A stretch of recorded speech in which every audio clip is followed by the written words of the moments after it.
This book reveals a mental magic that assures success, that absolutely guarantees increased achievement. Whether your profession is in the arts or business, in science or sales, in sports, war, or politics, here you will learn the secret way in which your mind is tied to the source of all power. You will learn how you are capable of becoming anything and doing anything you can visualize. Every man's consciousness is constantly changing, is trapped at the knife-edge overlap of past and future, reacts rather than acts, is incomplete and partial, eternally seeks itself. For since the mere state of being throws no light on that state, consciousness learns of itself through reaction to outside stimuli. If a man comes to believe he is unsuccessful, it is because he carries the impression he has been unsuccessful. And this conclusion, once adopted, inescapably molds him into the shape of the thing he believes, locks him in a prison of his own making. The magic by which a man becomes free is imagination. By training himself to cast up mental pictures of the thing he desires, by resisting sensual stimuli, even envisaging the exact opposite, he tends to assume a factual position in accordance with his vision. For his vision then becomes his experience, rather than the sensual stimuli that moved him before. Consciousness always assumes a form to suit its knowledge of itself. And where such knowledge breaks beyond the limits imposed by sensory experience, man begins to grow into the image of the secret self. There is only one mind in all creation. That mind is in everyone, is in its true state of being, not confined to anyone, not confined to the body. It is a central knowing consciousness in which everything dwells, which dwells in everything. In a bodily confined state, it assumes the limitations imposed upon it by the knowledge of itself, which it receives through the senses. But when bondage to those senses is broken by development of an inner power to perceive and know directly, then slavery to its embodiment is at an end. Perfect action and perfect works stem from an inner conviction of the mental cause behind all things. A man changes the state of his outer world by first changing the state of his inner world. Everything that comes to him from outside is the result of his own consciousness. When he changes that consciousness, he alters his perception, and thus the world he sees. By coming to a clear understanding of the process and effect of mental imagery, he is led irrevocably along the correct path to his goal. By working with this cause of all things, his own consciousness, he achieves infallibility in works.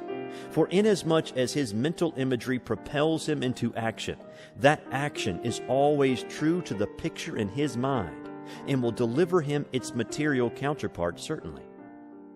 In this book, you will find a program for training the image power of the mind, so that a scene or situation cast up in consciousness will arrive in 3 dimensions, with color and sound pulsing with life, as real for you as the outside world. Haven't you ever dreamed such dreams? Haven't you sometimes in sleep become immersed in a mental and spiritual world with such solidity and dimension that you were certain it was real, in the material world a delusion? If ever you have known the overwhelming power of mental imagery to influence your attitude and perception, then you will quickly see that the salvation of each of us is to train his image power to obey him. In this manner, it is possible to become free from the promptings and urgings of nature, from death and disease and destruction, from ineffectuality and frustration. For the man whose inner power of vision transcends the constantly distracting stimuli of the outer world, has taken charge of his own life, is truly master of his fate. Chapter 1. The Hidden Cause of All Things. Shakespeare's Hamlet, in his famed soliloquy, pondered, "To be or not to be?" and thus faced squarely the primary challenge of life. Most people only exist, never truly are at all. They exist as predictable equations, reacting rather than acting, walking compendiums of aphorisms and taboos, reflexes and syndromes, Surely the gods must chuckle at the ironic spectacle of robots fancying themselves free, but still, when finally the embodied consciousness rises above the pain-pleasure principle of nature, then the true meaning of freedom is made apparent at last. Action versus reaction. We exist in order that we may become something more than we are, not through favorable circumstance or auspicious occurrence, but through an inner search for increased awareness.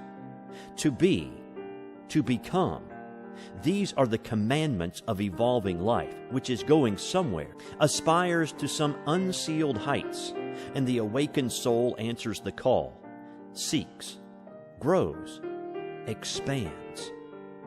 To do less is to sink into the reactive prison of the ego, with all its pain, suffering, limitation, decay, and death. The man who lives through reaction to the world about him is the victim of every change in his environment. Now happy, now sad. Now victorious, now defeated. Affected, but never affecting. He may live many years in this manner, wrapped with sensory perception and the ups and downs of his surface self. But one day pain so outweighs pleasure that he suddenly perceives his ego is illusory, a product of outside circumstances only. Then he either sinks into complete animal lethargy or, turning away from the senses, seeks inner awareness and self-mastery. Then he is on the road to really living, truly becoming. Then he begins to uncover his real potential. Then he discovers the miracle of his own consciousness, the magic in his mind. Mastery over life is not attained by dominion over material things, but by mental perception of their true cause in nature. The wise man does not attempt to bend the world to fit his way or to coerce events into a replica of his desires, but instead strives for a higher consciousness that enables him to perceive the secret cause behind all things. Thus he finds a prominent place in events. By his utter harmony with them, he actually appears to be molding them.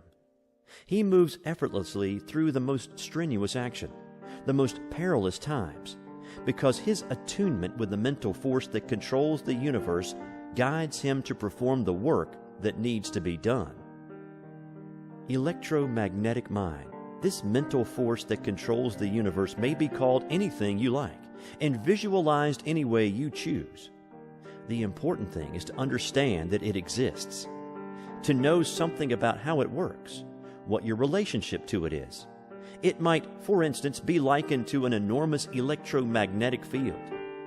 All conscious forms of life then would be tiny electromagnetic fields within the universal field and finding positions within it, each according to the kind and equality of its field.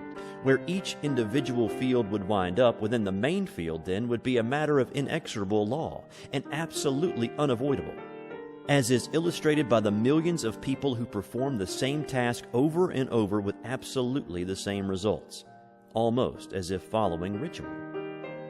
Perhaps they are always sick, always defeated, just barely misers, perhaps always broke, always out of a job. If we give just the slightest reflection of our own lives, we cannot help but be startled by how we seem dogged by the same situation in all things, year after year, time after time. This deadly recurrence is the source of most frustration and mental illness, is the bottom root of all failure. Yet it is avoidable. And the way by which it is avoidable brings complete emancipation of the mind and spirit. For the tiny electromagnetic field has inherent within it the ability to change the kind and quality of its field, so that it will be moved about within the main field with all the power and sureness of the main field until it arrives at the position its new quality of consciousness demands. The important thing to remember about this illustration is that the tiny electromagnetic field does not move itself. It is moved by the large field, and behind its movement lies all the power of the large field. Any attempt by it to move itself is obviously futile, since it is held in place by a power infinitely greater than itself. And it is held where it is because of what it is. The moment a change occurs within itself, It is moved by a power outside itself to a new position in the field, one in keeping with its new potential. The mental world. The foregoing is admittedly an analogy, but nevertheless, S.W. Tromp, in his remarkable book, Psychical Physics, has proved beyond all doubt that the human being exudes certain electromagnetic fields, that the earth itself gives off an electromagnetic field, and his illustrations are so impeccably documented that there cannot possibly be any scientific quarrel with them. We indeed may be on the very threshold of scientific proof of those invisible areas of human aspiration that have hitherto been the province of philosophers, diviners, and priests. Departments of investigation into the paranormal abilities of the human psyche have been established at our leading universities, and it is now surely only a matter of time until we are faced with the final irrevocable proof of our intuitive perception, the power of mind over matter. It is a mental world we live in, not a physical one at all. The physical is merely an extension of the mental, and an imperfect extension at that. Everything we see, hear, and feel is not a hard and inescapable fact at all, but only the imperfect revelation to the senses of an idea held in mind. Preoccupation with sensory experience has focused attention on effects instead of causes, has led scientific investigation down a blind alley where everything grows smaller into infinity or larger into infinity and walls man off from the secrets that lie behind life. It is not the planets and stars, the elements and winds, or even the existence of life itself that is the miracle that demands our attention. It is consciousness. It is the mere fact of being, the ability to say, I. Consciousness is an indisputable fact, the greatest miracle of all, and all the sights and sounds of the world are merely side effects. The hidden. I. To be conscious is to be conscious. There are not different kinds. The I that is in your neighbor is the exact same I within you. It may appear to be different through being attached to different sensory experience, but that is only because it has allowed itself to be conditioned by such experience. In point of actual fact, consciousness is never the result of experience, but the cause instead. And wherever we find it, it is primarily aware of existing, of being I.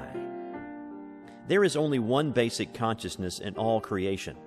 It takes up its residence in all things, appears to be different according to the things it enters into, but in essence is never changed at all. It is intelligence, awareness, energy, power, creativeness, the stuff from which all things are made.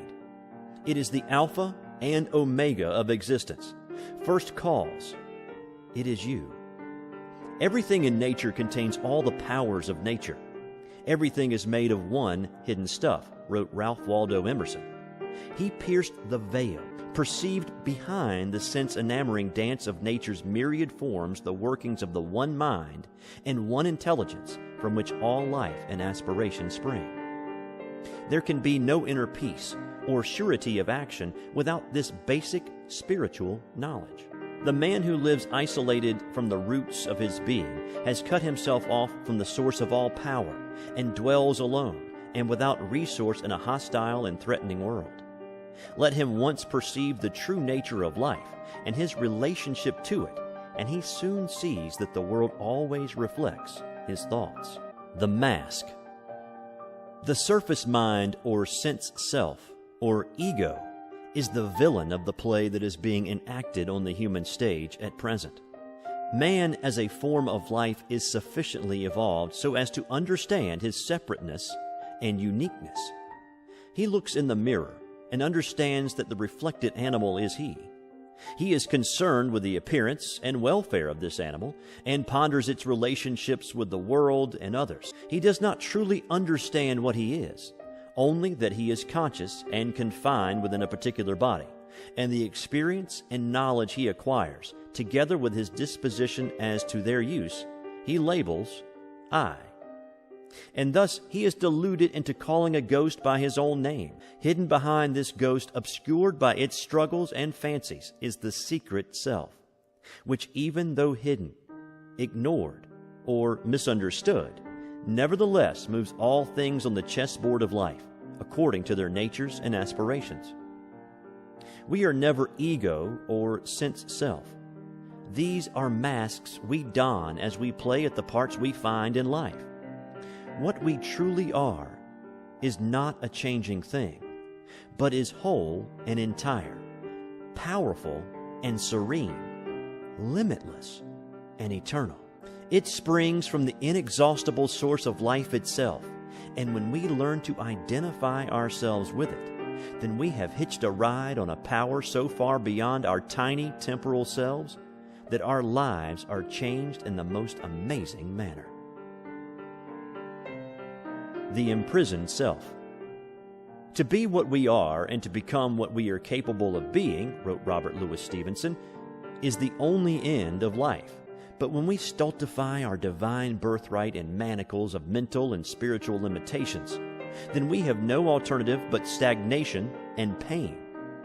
As long as we are responsive solely to the stimuli that impinge upon our senses from the outer world, we have no choice but to be victims of every circumstance. Locked to the senses, we reel under each stimulus. Now aggressive, now afraid, now joyful, now sad, now seeking death, now life. But always, our inner serenity and equilibrium are in the hands of something we neither understand nor control. And so we are puppets, pulled by invisible and unknown strings, swirling in the maelstrom of life like scraps of paper in the wind. And if perchance we garner knowledge enough to perceive our helplessness, then we often are overcome with such depths of sadness as to make effort against our bonds an almost unimaginable thing. But the moment that we pause long enough in the headlong rush of life to see that we are not moving in accord with or in response to our own decisions, but rather in reaction to the world around us, then we have taken the first step toward freedom. Only one who knows his slavery can aspire to be free, just as true freedom is possible only to one who has experienced chains. Our hates, loves, fears, envies, aspirations, deceits are for the most part products of circumstance, of false and limiting codes and mores, more often innate terrors of mountains that are molehills, and the solution to all of them is to stand foursquare before them, daring them to do their utmost, exposing them for what they are, thus forswearing allegiance to the cupidity of the deluding and blinding ego which forever keeps us thinking we are greater than others and less than we truly are. The liberating power. It is not necessary to become a mystic, even a philosopher, certainly not a melancholy metaphysician, in order to come to grips with the spiritual side of existence, to establish a mental causation in your life that will give you control of circumstance. What is necessary, however, is that you do not immediately throw out the door everything that has to do with spirit simply because it is the established province of religion. You may be a Christian, or a Hindu, a Muslim, or a Buddhist, a Taoist, or Shintoist, but that only increases your individual human responsibility to think through all issues that bear on the world and life and death in your individual being. Only when you come to grips with your own mental essence, only when you arrive at a realization of the ephemeral, ever-changing nature of I, will it become apparent that everything is in a constant state of growth and development and aspiration. And there are no limits and finalities and defeats, and anything is possible to one who first conceives the image in his mind.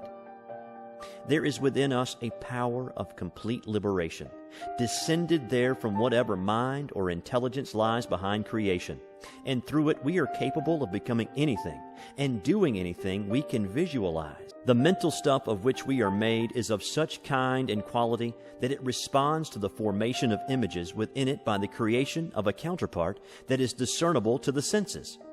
Thus, any picture we hold in our minds is bound to resolve in the material world. We cannot help ourselves in this.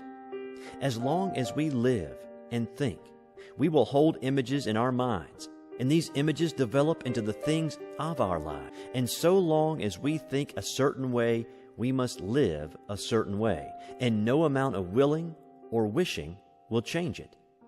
Only the vision we carry within. The law of life. It is astounding and sad to see the many thousands of people whose mental machinery keeps delivering to them the very effects they say they do not want. They bewail the fact that they are poor, but that doesn't make them richer. They complain about their aches and pains, but they keep right on being sick.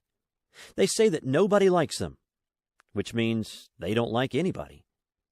They aren't bold, they aren't aggressive, they aren't imaginative. Mentally, they quiver and quake and are bound to negative delusions. It simply doesn't matter what the picture in your mind is. It is delivered nonetheless, with the same amount of faithfulness and promptness if it is a picture of poverty or disease or fear or failure as it would be if it were a picture of wealth or health or courage or success. The law of life is this: all things, both good and evil, are constructed from an image held in mind. A tightrope walker edges swiftly out on his elastic and minuscule support. High in the air, wavering, suspended on a thin black line, he seems to transgress all normal laws of behavior. What is astonishing is not that he is able to do this thing so well, but that he dares attempt it at all. Yet what he is doing is an inescapable result of mental law. Long before he set his first uncertain steps on the taut wire, he made a picture in his mind. Throughout his early bumbling attempts, the picture persisted. He saw himself, agile, balanced, adroitly crossing the swaying wire, and this vision sustained him through all early failures. Now he flaunts his skill and courage in the very face of death, nonchalantly as the spectators gasp. He is sure, poised, confident, delivered of all fear and mishap by the sustaining picture within. Image power. The image power of the mind is imagination. But just what imagination is and where it comes from, nobody seems to know. A famous surgeon is reputed to have remarked that he had sliced open many a brain without ever having seen a picture or found a thought. The imagination certainly is no more exclusive property of the brain than of the arm, a leg, or the stomach. Thinking is performed not by a part of the body, or even the whole body, but by the inhabitant within. It is that function which enables consciousness to know its surroundings and to know itself. Only one who thinks is able to say, I. Only one who can say, I, is able to cast up pictures within his own being, known to no others. The eternal striving, knowledge, and capacity, the most apparent thing about life, is resolved always by two principal elements of the strife: the knower and the thing to be known. By definition, these appear to be separate, and we observe that a man ordinarily copes with the outer world by tabulating the manner in which it impinges upon his senses. A thing is so long and so wide and weighs so much and is so hard and a certain color. A name is given it, and as long as each subsequent time it is encountered it maintains the majority of its original characteristics, a man recognizes it for what it is, and knows it when he sees it. If you ask him if it is near, he is able to answer instantly, simply by glancing around. If its presence produces some particular effect upon him, like fear or anger or love or tension, then the mere presence or absence of this object may be said to materially affect his life. In that case, his state of mind is not a matter of his own determination, but instead is the direct result of the object as he encounters it or avoids it in the outer world. Inner vision. Life in animal and vegetable forms is purely a matter of reaction. There is first the organism, then there are the elements that intrude their presence upon it.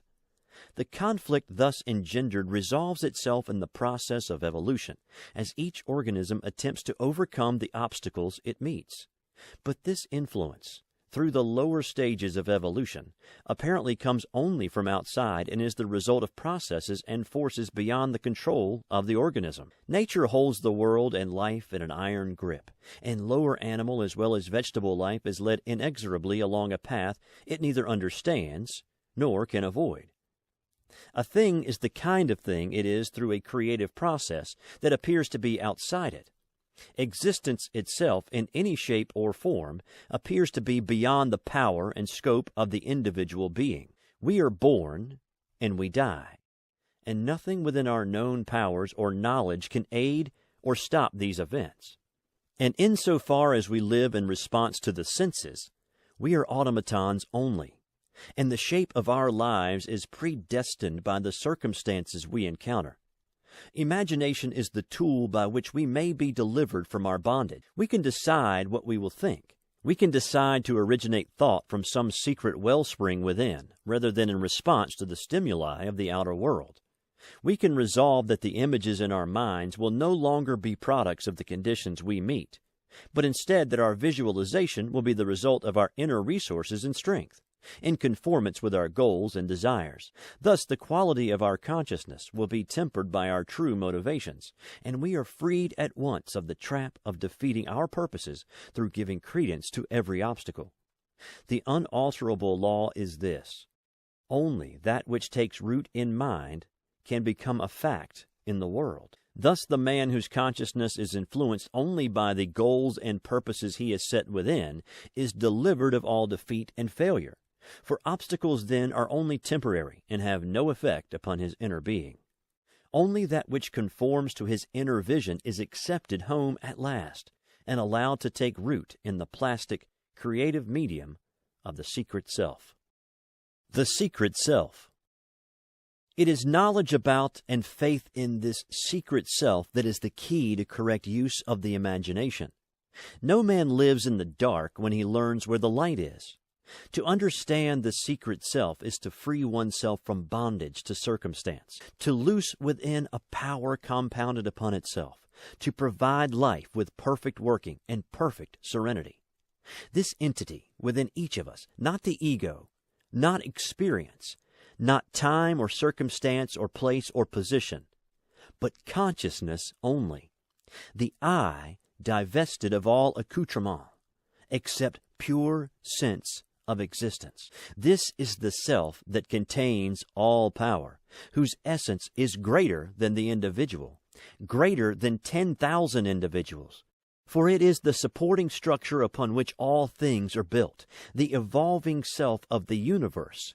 It is not confined to the body, to a time or place or condition, but is in all times and places and conditions. It is infinite and eternal and only one, but being so as easily manifest as the finite and temporal and many.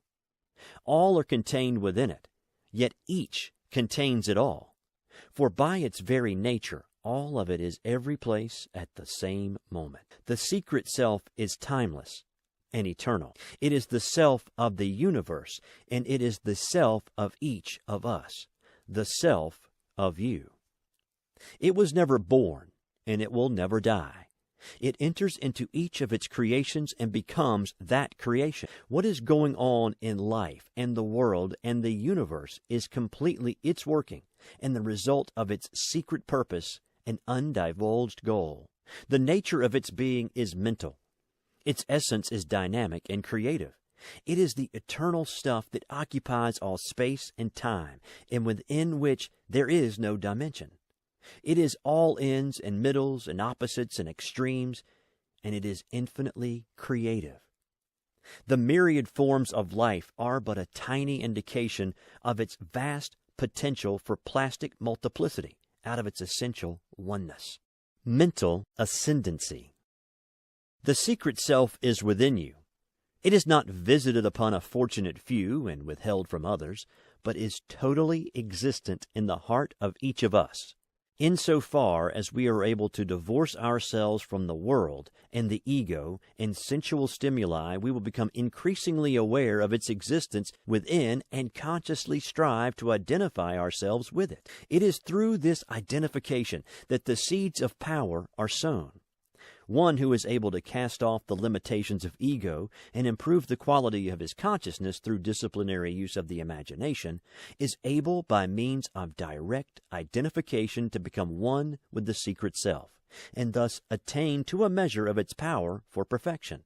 The potential for achieving this astounding goal lies within each of us. By means of inner mental ascendancy and pictorial definition, a man may become one with the purposes of the secret self, and thus become infallible in his works and his goals. This is a pretty big capsule to swallow. Our materialistic society, with its reverence for the products of science, has excised 3/4 of our mentality. We have concerned ourselves too much with the world, what it is, what is in it, how we can use it, and today we know little more of the origins and purposes of life than we did before men were able to read and write. It is difficult when we know something of the principles of the gasoline engine, the generation and transmission of electricity, the refining and tempering of steel, of electronic and radio transmission, to admit the possibility that something radically opposed to the viewpoint of science could have a foundation in fact. Science says the laws of nature are supreme, and man must learn to live with them in order to prosper. Now comes this diametrically opposed theory. Nature is subservient to mind. Not the mind of man as we know it, but the supreme mind or secret self that lies behind life. And this secret self is within each of us. We can come to know it and to use it, and thus transcend the laws of nature and free ourselves from bondage to the senses and the material world. Thoughts become things. What is going on in life is the evolution of the individual to complete oneness with the secret self.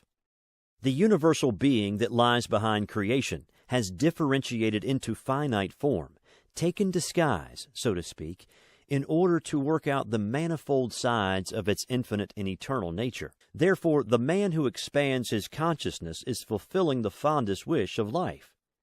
It is not necessary that we become saints to understand as much of the secret self as is necessary to use its powers in our affairs. To know this law is enough. Whatever we accept as a permanent mental image in our consciousness must manifest in our world, for we become in life what we are in consciousness, and nothing can alter that fact.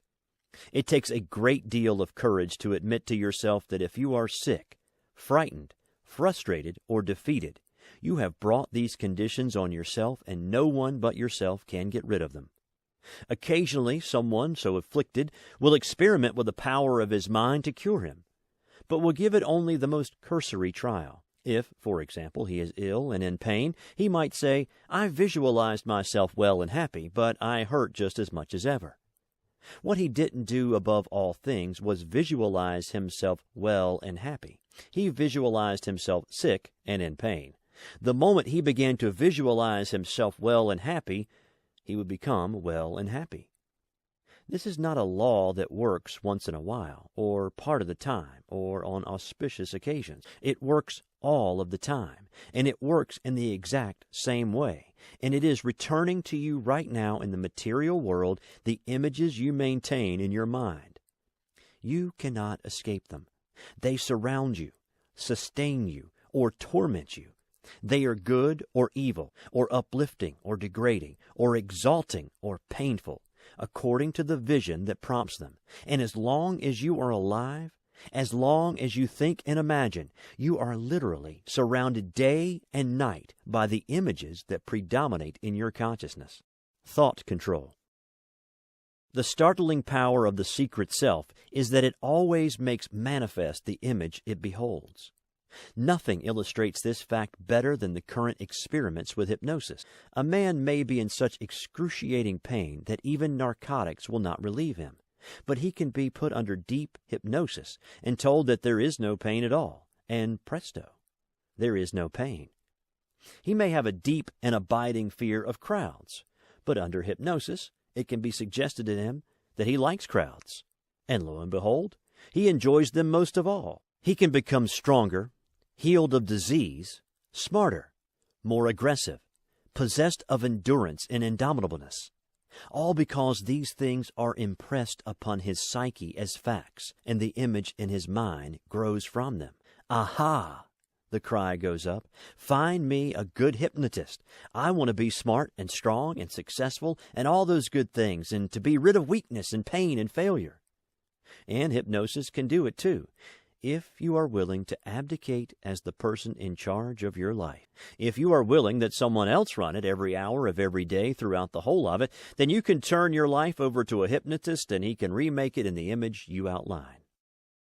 However, it will make small difference to you. You may still be in the vehicle, but you no longer will be driving.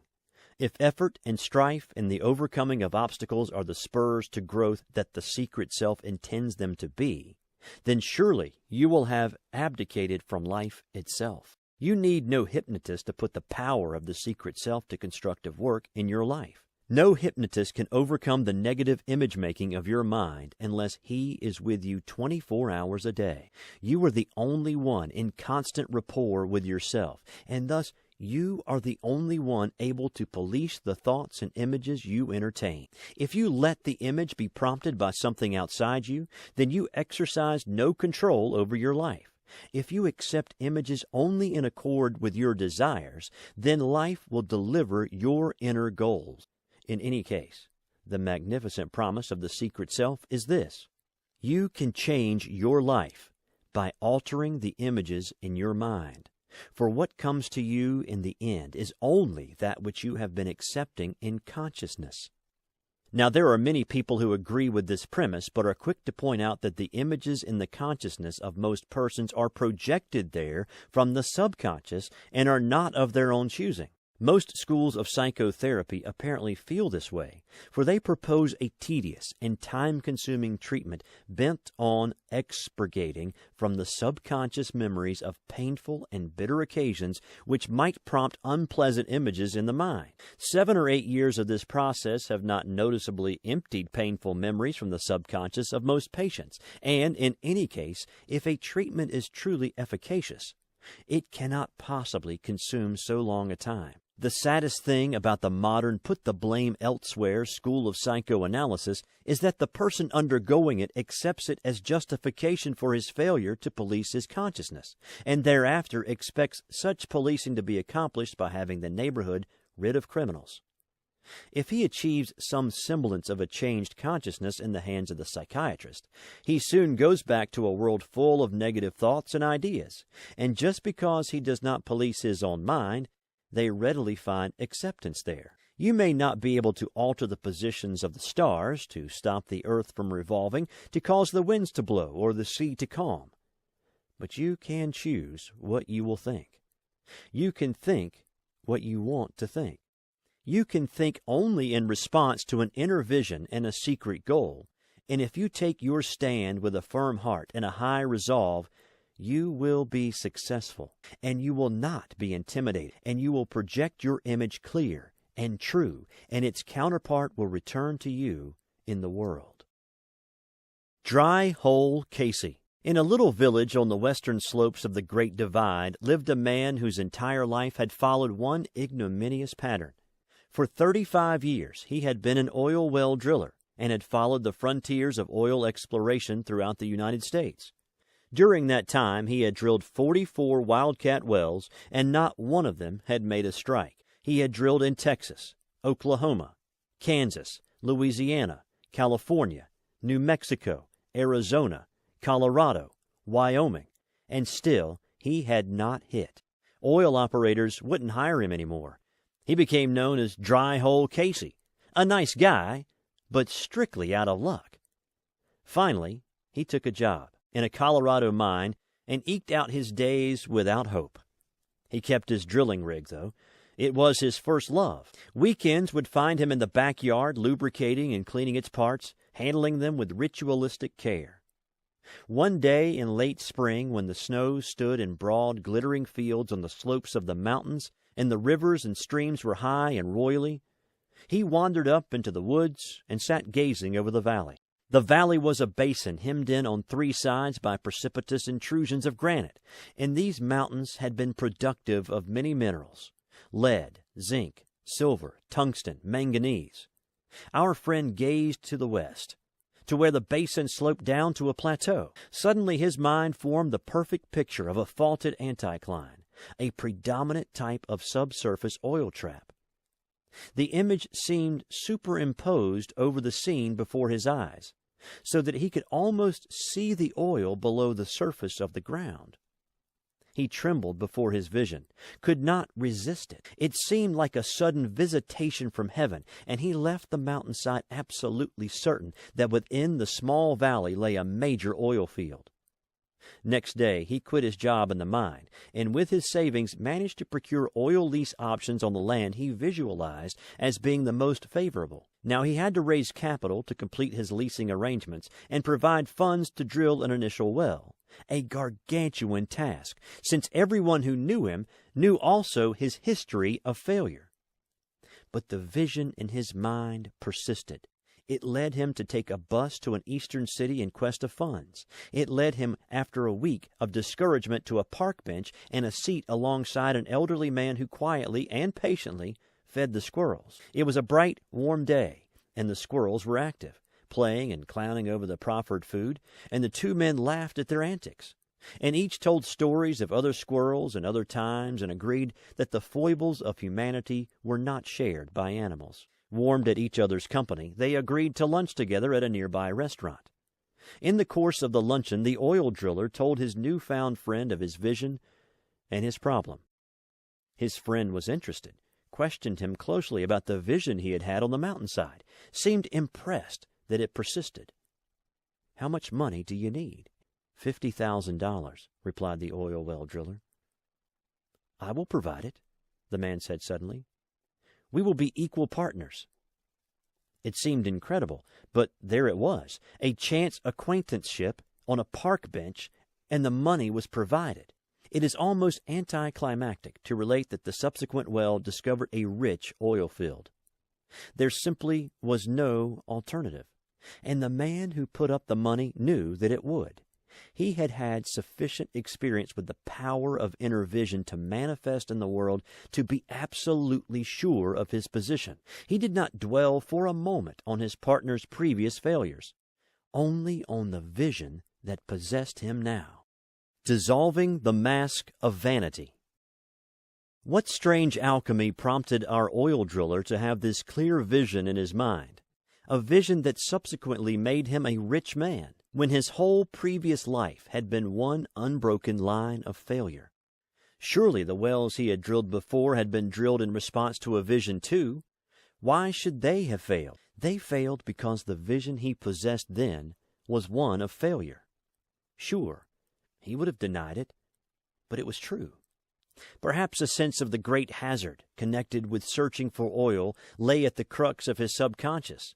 Perhaps he felt that the odds were against him. Perhaps he was conscious of the fact that there are millions of acres of land without oil under them. In any case, his vision was one of failure, from whatever cause, and he was led into those arrangements that would inevitably cause him to put his drill bit down in barren soil. And in two cases where he actually had drilled on productive land, he once had ceased making hole only 27 feet above the productive formation, and another time failed to make a test of a sand that later produced several million barrels. But he could not help himself. He was only following the dictates of the vision in his mind. See how different his behavior was in the discovery of the basin field? He saw the oil. He knew it was there. There was not the slightest doubt in his mind, and that is the way he acted. There was no resisting him this time. His vision was for production, and that is what resulted. Why? Why did he finally have a positive vision after harboring a negative one for so many years? Such a question could not be answered with certainty without making an intensive study of the man, but in all probability, the debilitating and crippling factor was fear. Fear, more than any other single thing, warps and distorts our vision. Our oil driller most likely was afraid of failure, and his apprehension twisted his inner vision from success to defeat. He couldn't win as long as the fear stayed with him. Finally, when he had reached the absolute bottom, when the business he loved had rejected him, and the men in it no longer would hire him, fear simply left him. Everything bad had happened already. What more was there to fear? And in this psychologically relieved attitude, the secret self was able to get through the mask of vanity, and the ensuing vision inevitably brought success. Mind over matter. "It is computed," wrote Jonathan Swift, "that 11,000 persons have at several times suffered death rather than submit to break their eggs at the smaller end." The resistance of the human mind to change is amazing, especially when it appears so obvious that life itself is nothing more than change. Multitudes of people, many of them very intelligent, argue that all cause is in the physical world, and that mentality only observed. They seem determined to go down to their deaths with this frightfully erroneous viewpoint, even though their own inner attitudes belie their stand, even though their slogans extol the power of mind over matter. On locker room doors and conference room walls, the framed and placarded slogans emblazon their messages. A quitter never wins. A winner never quits. A team that won't be beat can't be beat. Put your heart in it. All else will follow. Make up your mind, and you make up the future. But these verbal expositions to thoughtful vision are regarded as having precedence only in such matters as team effort, to bind together the group for a purpose, and their tremendous importance to individual creativeness is largely overlooked. From the inner vision all things are done. The bridge is built, the tower constructed, the oil well drilled, the motion picture made, the book written, the picture painted, music composed, outer space probed, secrets of the atom exposed. There is absolutely no such thing as accomplishment unless it is preceded by a vision of that accomplishment. You simply can't reach across the table and pick up a dish unless you first have the mental image. All things come to all people according to the pictures that form in their minds, and the effort that is expended in this world to escape fates that are inevitable is sufficient to construct a tower to the sun.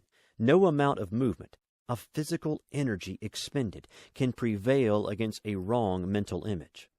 Similarly, the possessor of the correct mental image is guided to perform the work to be done, effortlessly, almost nonchalantly. Most of the struggling and striving in the world is done by people who are trapped into unwanted circumstances through incorrect mental visualization. And the fact that they visualize the very thing that they profess to abhor is the contradictory situation that is filling our psychiatrist couches. Mastery over fate. Bernard Spinoza wrote, "So long as a man imagines that he cannot do this or that, so long is he determined not to do it. And consequently, so long is it impossible to him that he should do it." The picture that forms in the mind, whether for good or ill, will deliver its inevitable consequence. The problem is not with the mental or spiritual fact of physical fulfillment of mental visualization, but rather of finding a key that will enable each person to cast up mental images at will, hold them until realization, and not have other images intruded by the recalcitrant subconscious, which so often runs contrary to the wishes of the conscious mind. In the deeper reaches of the human psyche, the seeds are formed that motivate a whole life, and a man either accedes to or takes command of these invisible prompters. If he exceeds, his life will be run from a source beyond his conscious control. If he takes command, he becomes master of his fate. Taking command is never as simple as it sounds. It requires a firmness and boldness that only few people innately possess. Most of us live as complete slaves to reaction, absolute victims of the commands of the subconscious, and we seldom, if ever, even think it possible that we can overcome our feelings and react in an entirely different way than circumstances would have us do. For example, if you participate in a test and defeat seems inevitable, you only make it certain by exceeding. But if you keep alive your spirit by a vision of victory, by an absolute resistance to the importunities of defeat and disaster, who knows what miracles may occur? The mental vision that resists all sensual stimuli becomes at length a thing unto itself, and its resolution as objective fact in the material world cries out for utterance and will not be stifled. Nature's vast creativity springs from the infinite potentiality of the secret self.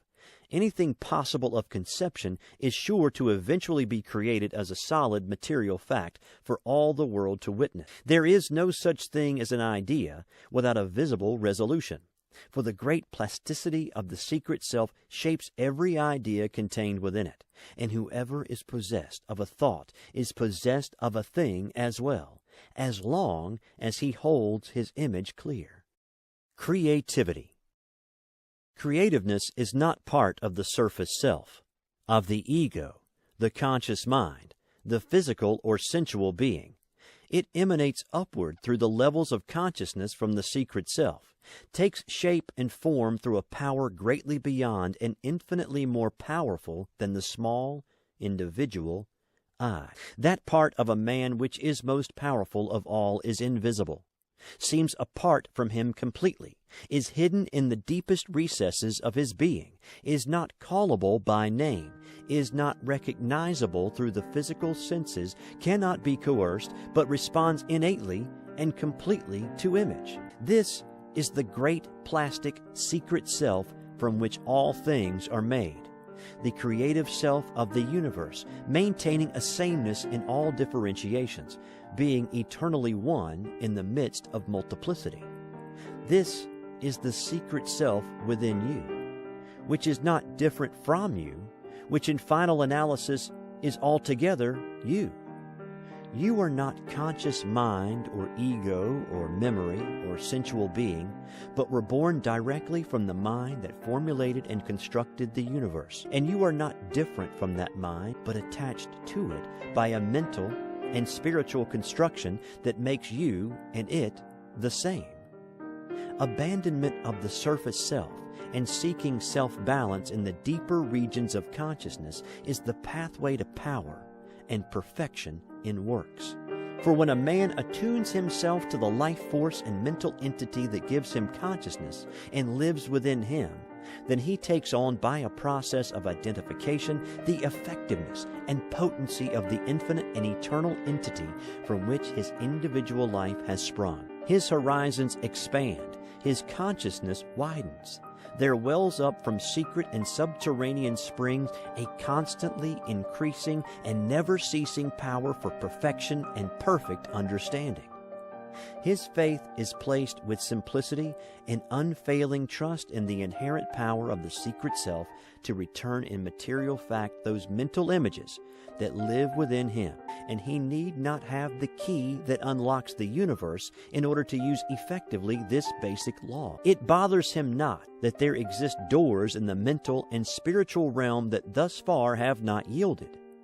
He need not know all and understand all to use those truths he thus far has discovered, and he lives in the consciousness that life is a mental adventure and not a physical journey.